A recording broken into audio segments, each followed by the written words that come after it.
Hey everyone, it's Teddy on tour with Touring Tennis, and today we're in Paris, France, again. If you watched our last video, you'll know that we were just here at Roland Garros, but with some expensive luxury hospitality tickets. But today, we're here because we won tickets through the public draw. We feel super fortunate to have won these tickets, and we're sharing this experience with all of you. For those of you new to tennis or new to the channel, Roland Garros is one of 4 Grand Slam tournaments on the calendar, and it's the only one to be played on clay. Every tennis player dreams of winning a Grand Slam tournament, and Roland Garros is one of 4 opportunities in a calendar year that they'll get to accomplish that goal. Well, we've obviously been here before, and we know mostly what to expect, but today we have gold category seats for the day session on Suzanne Lenglen, and we have first category seats for the night session on Philippe Chatrier. Let's go check it out. We flew into Charles de Gaulle to get to Paris, and from there took an Uber to our Airbnb in the 11th arrondissement. You can take public transportation to get into the city, but we decided to Uber as we had a decent amount of luggage with us. For a 35-minute ride, we paid about $45 US. We chose the 11th arrondissement because of the bakeries, cafes, and restaurants nearby. It's beautiful, not very touristy, and we love the area and would probably stay there again. We paid about $900 for 6 nights. Door to door, it took about 50 minutes each way to get to Roland Garros by metro from our Airbnb. You can obviously stay in closer locations if you'd like to shorten your commute, but for us, the metro was easy to use and didn't require any transfers. One standard metro ride cost €2.50. We definitely recommend downloading their metro app and buying tickets ahead of time. It was super easy to buy and download into our phone, and once you get to the station, you can just tap and go. If you'd like to learn more about the tickets we got, what days and sessions, and our suggestions for buying, you can check out our full guide in our Substack. If you'd like to see a more in-depth video on it though, leave a comment below and we'll do our best to answer.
So we just finished watching Casper and Nuno Borges.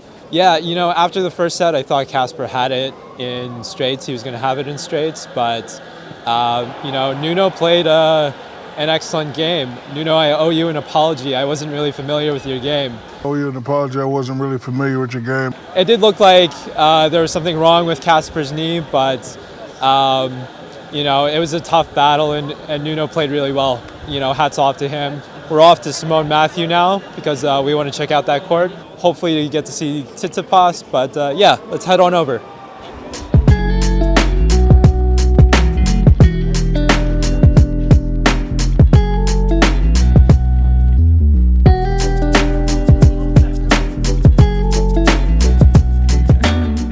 All right, so day 2 for us at Roland Garros. Day 2 means second hat. I actually really like Lacoste, so ended up buying this hat. At the bigger shop, they have a service where you can embroider different patches, and they have these cool cartoonish Roland Garros 2025 patches that I might do later. So what would I rate this hat? It's an expensive one, but I like it. So I'm gonna give this an 8 out of 10. You like your hat? I love my hat.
All right, so we just stepped out of Simonne Mathieu, able to watch Tsitsipas and Svitolina, so that was pretty cool. Some thoughts on Simonne Mathieu. It's really nice. There's a greenhouse sort of situation encapsulating the whole stadium, which I think is really unique. In terms of would I buy tickets for Simonne Mathieu, numbered tickets? I'd say if it's your only option, of course. But I think, Philippe Chatrier, Suzanne Lenglen, I think those are better value. But otherwise, the upper deck of Simonne Mathieu is general admission too. I think if you're really intent on getting really, really up close, a couple rows behind, and Simonne Mathieu is one of your only options, I think I think I support that. But otherwise, I think you do get a really good view in the general admission area of Simonne Mathieu anyway. So yeah, I'd say you should target maybe Philippe Chatrier or Suzanne Lenglen if you can. Anyways, it's around dinner time, so we're gonna get some food. We're gonna head back to Suzanne Lenglen to catch the start of the Sabalenka match, which will be really fun.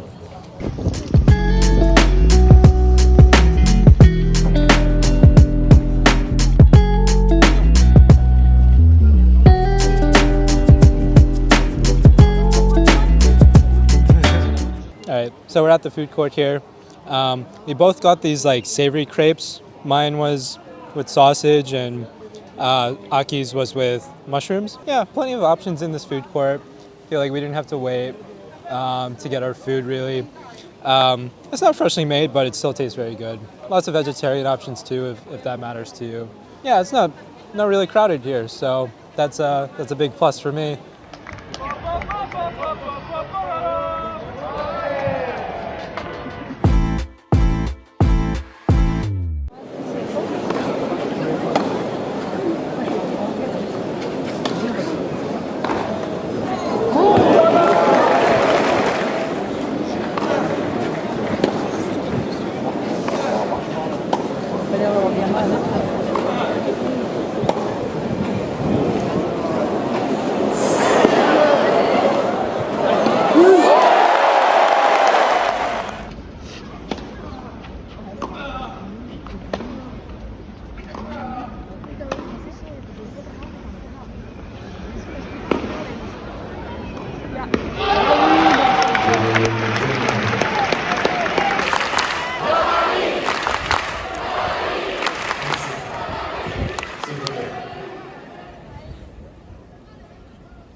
Ok.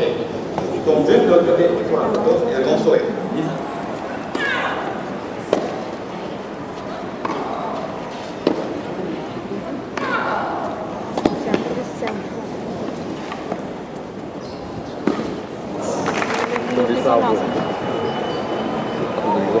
Però ha un unico come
Night session match just wrapped up between Holger Rune and Emiliana. Those guys can rally, first of all, but Holger Rune took it in 3 sets. Congratulations to him. Philippe Chatrier at night session is such an experience. I mean, it's a beautiful court, you know, in the daytime, but I think with the lights and the prime time atmosphere, I think it's like one of the most beautiful experiences in all of tennis. So I'm like really sad that it's over for us this year, but you know, at the same time, really glad that it happened. I would make this a priority, me personally, coming to watch a nighttime match here on Philippe Chatrier. Yeah, those are my thoughts for now, but I'm sure I'll have more later.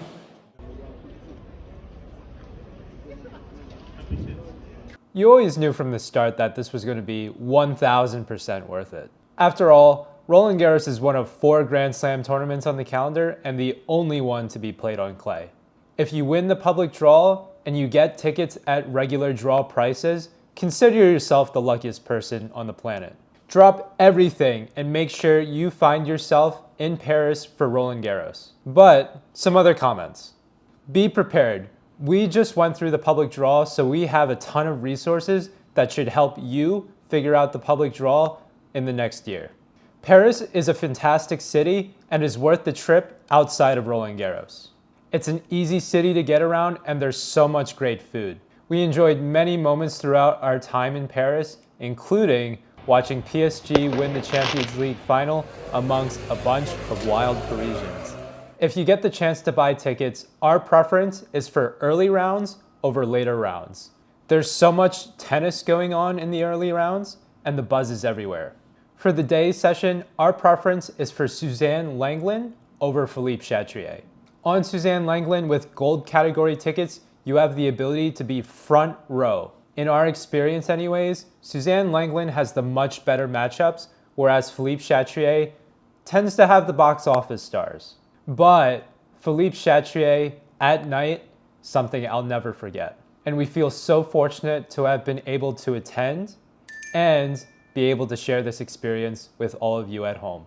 Did we miss anything? Drop your questions down below and we'll do our best to answer them.